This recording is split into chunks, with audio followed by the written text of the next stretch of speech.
Greetings and welcome to another Bible study. This is going to be, I think it's part 5 of this series of myths about salvation.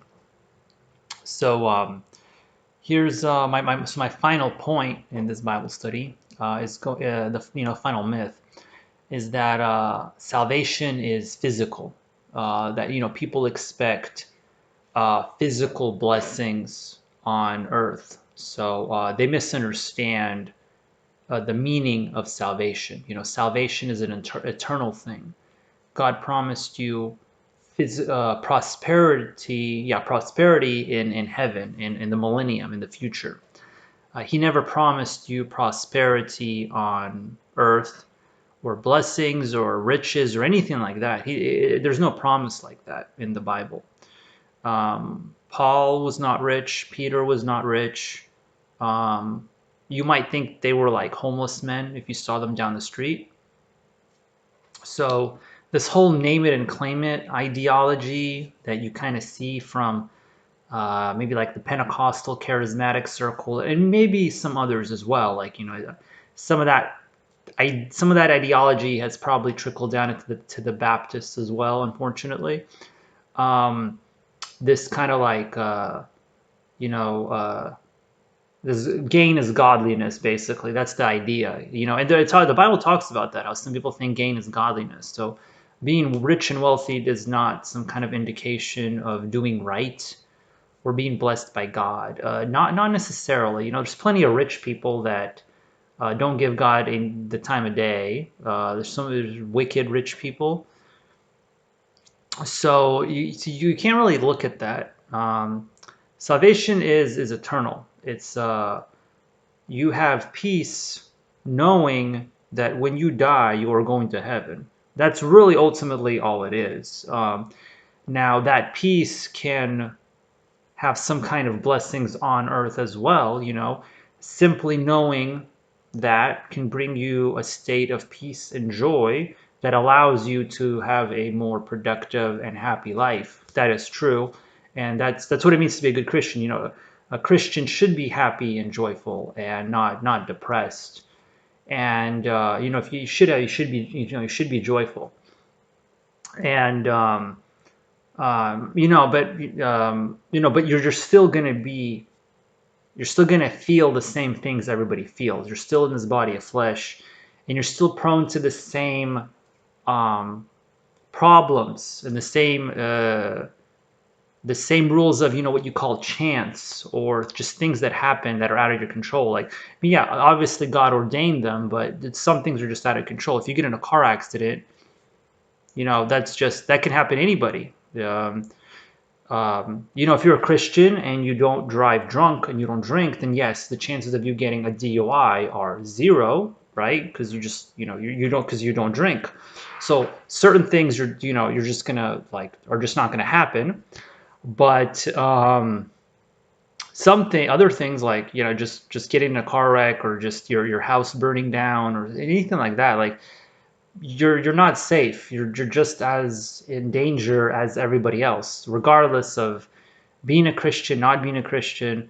The difference is a Christian can hopefully handle these problems and misfortunes better than the average person. That's really the idea there, is that a Christian can handle these things better.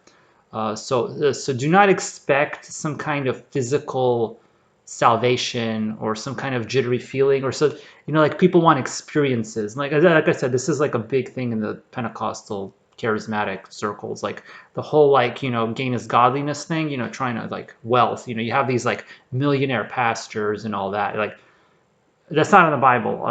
Like none of God's prophets were millionaires or rich. Like I don't really know of any that were. You had some kings. You had like King David and Solomon, but those are exceptions generally. Like his prophets were not rich wealthy people. They're usually middle income at best, really. Quite often they were poor, and they were God's men. These were God's men. So don't expect some kind of physical blessing. And that's us. Like we kind of look at the physical and we judge by the physical. and we think like, yeah, man, this person does right. They're working hard, and sometimes that's true. You work hard, God will reward you, and yeah, you might become rich. You can become. Being wealthy does not necessarily mean you're like some kind of sinner. Being poor doesn't necessarily mean you're spiritual. Obviously, none like there's not really a correlation here. Both extremes are bad, actually. If you look in the Bible, it's actually in Proverbs 30. It talks about this. Once again, I'm going a little off topic here, but it talks about like give me neither riches nor poverty. I think I'm summarizing here, but basically saying like if you're rich, you're going to be tempted in ways that most people won't, because you're tempted by your riches. Your riches are going to distract you from holy and spiritual things. It happens all the time. And you're going to be kind of distant from the average person. You're not going to understand. You're not going to be able to be compassionate to the average person. You don't really understand the average person generally if you're that wealthy. Because even if you've been in that condition in the past, if it's been some time, you might be a little distant. You might not understand. Whereas a poor person, someone in poverty, you have struggles in life and you're just trying to survive, and that's not allowing you to maybe focus and think about like other productive things, like serving the Lord and all that. Like it might be hard to even have time for those things because you're just struggling to survive, basically. Like you're trying to do all your efforts. You're just all your efforts are just enough to survive, and so that's another issue. That's not good either. And basically, just look at it like do not look at the physical. Basically, that's what I'm trying to get at. Is you cannot judge basically a book by its cover. That's basically it. Like you can't judge someone's wealth as some kind of spiritual level of growth. And basically, so just stay like you want to stay away from that kind of ideology that like where you're trying to the prosperity gospel, like trying to aim for that. And also don't go into the other extreme where you're trying to deny everything and be some kind of like Buddhist monk or something like that. That's actually another extreme that does happen in some of the more maybe some of the more hyper conservative circles, like just too extreme. And that's not in the Bible either. There are things you're allowed to enjoy in life. You're not supposed to like let go of everything and be some kind of like Buddhist monk. That's not necessarily holy either. It's not necessarily spiritual. So you want to be in the like temperate. You want to be temperate in all those things. So this is slightly off topic, but basically what I'm getting at is like just don't get too caught up in the physical. Salvation is a spiritual thing. You're looking at heaven. You're looking at what's life going to be like in heaven. So that's what you're saved from. You're saved from hell and put into heaven. Essentially, that's really all it is. There are some extra blessings that trickle down on earth, and there are some things that go into it, like, yeah, you should tell other people about Jesus and let other people know, the good news. But essentially, that's what you're looking forward to. Your home is not on earth. You're not like, some people get caught up. Like, I don't want to get like too far into politics, but just letting you know, like, you are a Christian, okay? You're an American or whatever country you're from. That's secondary. That's literally secondary. So. Number one, you're Christian. That's your allegiance. Your allegiance is to Jesus. He is your president. Okay, He is your president. He is your God. The president, like that's not it. Like, so don't get too caught up with that stuff. I can have another sermon and Bible study about what God thinks about politics and the president and all that. Like I could have another Bible study on that using Bible verses. And I'm not going to get into it now because that would go like way off topic because there's so much to say there. So yeah, basically like your allegiance isn't on earth; it's in heaven. Your allegiance is to Jesus Christ. It's to God, not on this. Don't get caught up with this. That's the problem. People get caught up with what's going on the planet, on Earth. And so yeah. Anyway, I'm going to read some verses and just go from there.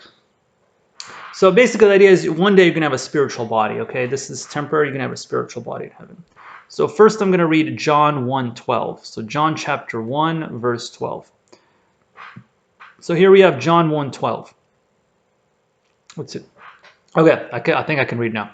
But as many as received him, to them gave he power to become the sons of God, even to them that believe on his name. So you receive Jesus Christ, you believe in him, and you have power to become a son of God. Now, so son of God, daughter of God, if you're a girl. So now that's actually a term in the Bible, the sons of God. And this is actually a very important distinction that's actually commonly taught wrong. That this term, sons of God, is defined from what I've been told, in many seminaries incorrectly. Many seminaries do not teach this term correctly. And they misunderstand Genesis chapter 6, basically. That's really what it comes down to. Even though there are other verses in the Bible that prove that their definition is wrong. So the way a lot of seminaries define sons of God is basically sons of men. So sons of God are just either in the New Testament they define it as Christians, and in the Old Testament they're like, well, that's just men in general, sons of God. And no, that is a very incorrect definition of that. So if it's said, God is very particular about the words he uses. So it is not, so if it's son, if men, he calls sons, like he just calls it son of man, and Jesus Christ is actually sometimes referred to in the New Testament as the Son of Man. And that is referencing his humanity, because he is a son of man. But he's also the Son of God, and that's so whenever he's called the Son of God, that's talking about his deity. It's referring to him as God. And whenever he's mentioned as Son of Man, it's kind of like trying to show his humanity, that he is in fact a human that lived on Earth. So he's referred to as both, actually, if I'm not mistaken, as both, because he was man and God. So us, we're just referred to as sons of men. So when we're referred to as sons of God, that's actually very different. In Genesis 6, when it talks about the sons of God, it is actually referring to angels, basically, sons of God, angels. The fallen. In Genesis 6, it talks about like the fallen angels that came on Earth, and then they married these human women, and then they had like these super powerful children and all that. And this is like not taught. This could be another Bible study. Some people like have never heard of this. They don't know what I'm talking about. But this is literally in the Bible, and this can be found if you in Job, actually. Like I just remembered, I forgot the verse, but it is in Job. It actually refers to the sons of God coming up to God and standing before God. It's literally referencing angels in Job. Like there is a clear definition of what a son of God is. And it's still taught incorrectly in a lot of seminaries. Like they just don't understand that. Like this is literally referencing angels, not talking about men. Angels, like literal angels. So what this is talking about in John chapter 1 is that in the future you will have a body of an angel. Okay, not a human physical body, a spiritual body, an angelic body, because angels look like men. They look like people. So that is the kind of body, except it's spiritual, right? And that is why in the Bible, when an angel approaches, someone, like two angels approached Abraham, and they came into his house and he fed them and they talked, and he didn't see them differently. Like they looked literally like men. Okay, the angels look like men. So angels look like men. They don't have wings. That's actually another myth. In the Bible, angels do not have wings. That's another. So anyway, there's a lot of stuff I can talk about. There's a lot of myths. There's a lot of misconceptions. A lot of things misinterpreted in the Bible because people don't understand things. And like literally, there are a lot of misconceptions. Like chances are you believe some of these things because they're so widespread and they're not biblical at all. Like they're not mentioned in the Bible. They're either taken from the Apocrypha. Some of the heresies you might believe in might be from the Apocrypha. They might be from like the Talmud. They might be from some other weird doctrine, like some like Gnosticism or something. Like seriously, like you might have false beliefs and that are anti-biblical because you got them from somewhere and you didn't get them from the Bible. So basically, like that's one of the points of this channel is to remove heresies, like to show you Bible, actual Bible. And you can do your own research, right? You don't have to believe me. You can look all this stuff up and say that, yeah, it is in fact true. So, angels don't have wings. What you see when you see like these beings with wings from the Bible, that's actually a reference to cherubim and seraphim, which are different beings than angels. Angels is like one category; they look like people, and then cherubim and seraphim, that's another group of spiritual beings, and they actually do have wings. And then in Book of Revelation it talks about all this other stuff, and in Ezekiel, I'm not going to go into it because that's pretty complicated stuff. And what does the wheel within the wheel look like, and what do those beings look like? And it's a pretty crazy depiction. Like it's pretty out there, right? Like even sci-fi movies don't really get as like don't create things quite as interesting as whatever is written in Ezekiel and Revelation. Yeah, God really created some like I don't want to say creepy, but very terrifying beings. So basically, these angels, that's the kind of body you're going to have. Basically, all this stuff I'm saying, like all these things I just mentioned, like those could be totally separate Bible studies, and I could go much farther into them.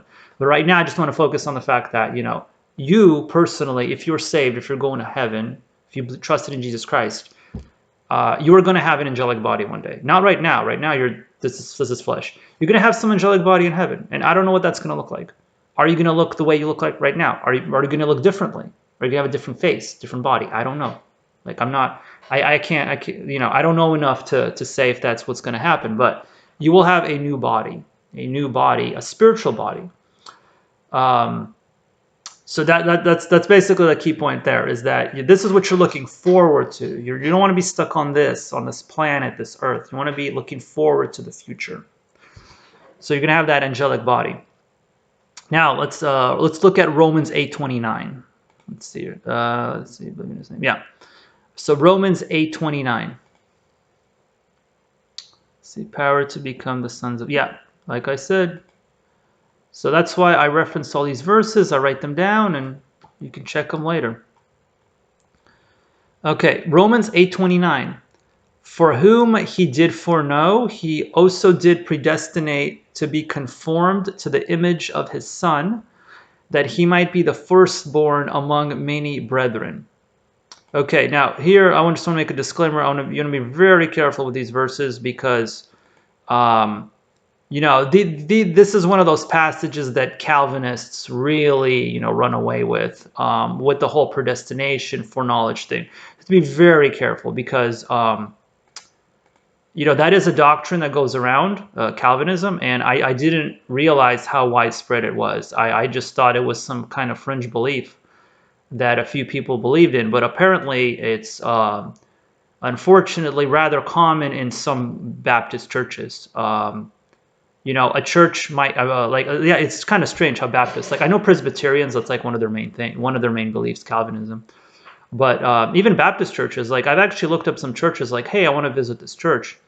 And then you look up online, you look up their statement of beliefs, and if you like read carefully, sometimes you read stuff like electing, election of grace, stuff like that. If you ever see the word electing in any of these statement of faiths, chances are this is a Calvinist church, because no one else uses that word. They're like the only ones like that I know of that ever use that word. If you ever see the election part, yeah, that's it. And unfortunately, this is like, I was just kind of surprised how common this belief is. Like, it's kind of strange because this belief pretty much makes God into a villain, because you're saying God decided ahead of time who's going to heaven and who's going to hell, and it completely destroys any kind of like free will.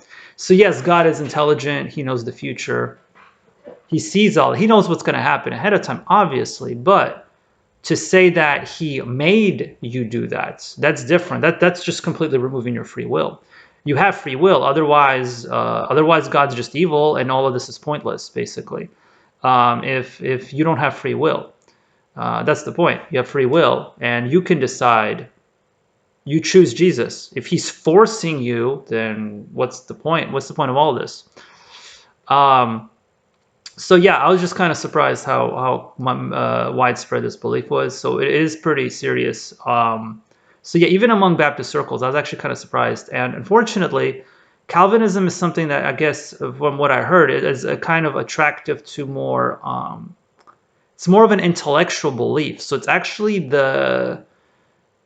unfortunately, it's like one of some of the like the more high IQ Christians that somehow kind of gravitate towards this really bad belief. And I just refuse. Like, it's just bad. It just so I don't know why. I don't know how they get caught up in that stuff. So a lot of the people that like to do Bible studies, they actually get caught up with this Calvinism. So I would definitely stay away from that. So just watch out. And unfortunately, it's in Baptist churches. I just don't know how. Like, I've never personally been in a church that was Calvinist, so I was very surprised to find out and just how many there were. I think in certain regions of America, like, I don't. It seems to be more widespread. So yeah, just be careful. Like, it's apparently going around. So anyway, yes, I kind of went off topic there again, but just letting you know, like, this is one of those passages that Calvinists would probably get carried away with. So whom he also did predestinate to be conformed to the image of his Son, that he might be the firstborn among many brethren. So Jesus Christ is the firstborn among many brethren.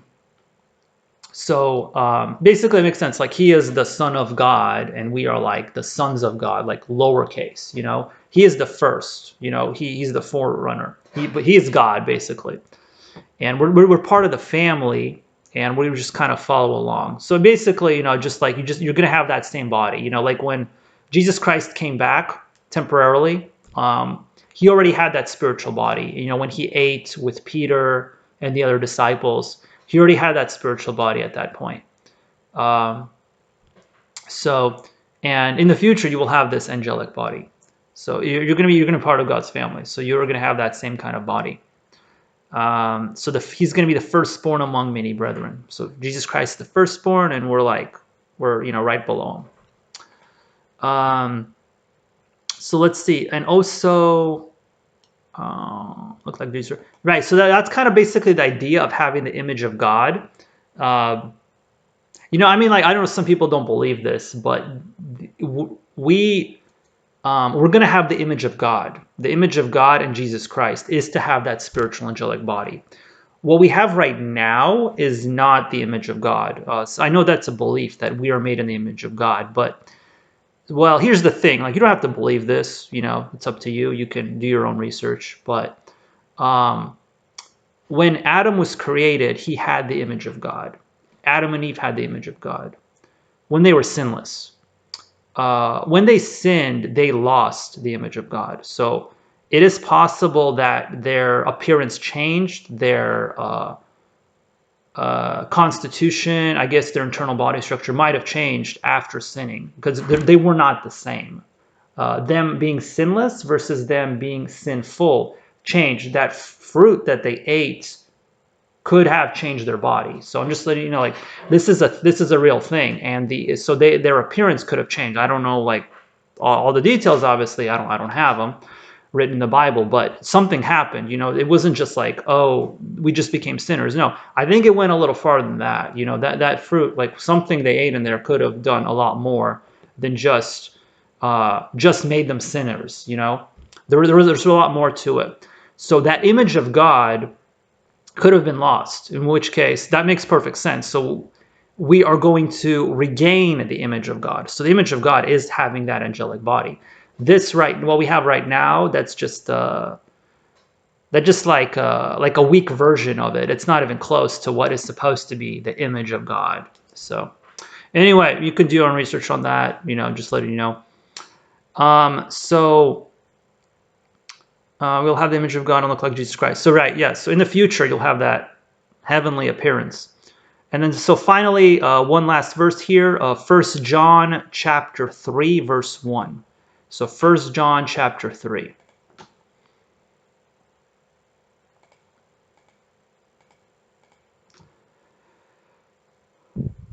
First John chapter 3, verse 1.